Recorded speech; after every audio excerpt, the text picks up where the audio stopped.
আল্লাহ, নতুন বিয়ে হয়েছে, কাজ কাপ তো কিছুই পারি না, শুধু টিকটক করে বেরিয়েছে। এখন আমি কিভাবে যে কি করি আল্লাহ। আম্মা আসছো বৌমা? ওই র্যাকের উপর থেকে মুসুরের ডালের কোটাটা দাও তো মা, একটু দাও তাড়াতাড়ি। আল্লাহ রে, সারাদিন খালি টিকটক করেছি। আম্মু যে কোন ডাল রান্না করেছে শুধু খেয়েছি, নাম তো জানি না। কি করি 10, 20, 30, 40 করি। হ্যাঁ ও 10, 20, 30, 40, 50, 60, 70, 80, গ্রাম বাকরা বাকরা মনে হচ্ছে এটা। আম্মা এটা মুসুরের ডাল, এইটা আম্মা, এইটা মুসুরের ডাল।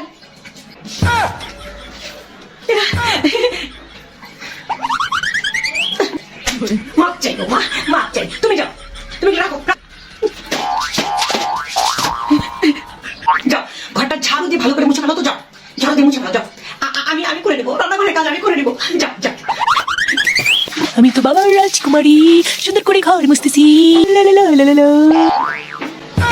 বৌমা কি করতেছো তুমি? আপনি তো বলেন ঘর ঝাড়ু দিয়ে মুছতে, তাই আমি ঘর ঝাড়ু দিয়ে মুছতেছি সুন্দর করে। হ্যাঁ, এইভাবে কেউ ঝাড়ু দিয়ে ঘর মুছে নাকি? শোনো শোনো, তোমার কিছু করা লাগবে না, তোমার কিছু করা লাগবে না, আমি করতেছি। হ্যাঁ, তোমার শ্বশুর দেখো তো বাজার থেকে কি কি যেন বাজার নিয়ে এসে, যেগুলো ধোয়া লাগে তুমি ধুয়ে সুন্দর করে রেখে দাও। হ্যাঁ, করা লাগবে না, আমি করতেছি, আমি করতেছি বৌমা। কখনই ভুল হয়। লা লা।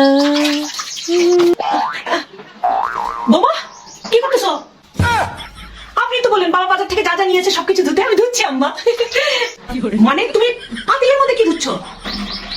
এখানে এই পাতিলে চিনি ঢেলেছি আম্মা, চিনি ধুচ্ছি আমি। ওই আরেকটা পাতিলের মধ্যে কি ধুচ্ছ? আর এই পাতিলে তো লবণ ঢেলেছি, লবণ ধোবো। আর লবণ ধোয়া হলে আমি চা ধোবো, চা ধোয়ার পর তারপরে আমি সবজি ধোবো আম্মা। হ্যাঁ বোমা, তোমার কোনো কাজ করতে হবে না, তুমি কাজ করো, তুমি যাও, তুমি যাও, তুমি বসে থাকো, শুয়ে থাকো, আরাম করো। হ্যাঁ, সোশ্যাল মিডিয়াতে থাকো, তুমি টিকটক বানাও, তুমি রিল বানাও, তুমি শর্টস বানাও, বোমা কোনো কাজ করতে হবে না। আমি করবো, আমি করবো। যাও যাও, তুমি ঘরে যাও, ঘরে যাও, ঘরে যাও। কি নমুনা আমার ঘরে মাথায় দিছো কোথায়?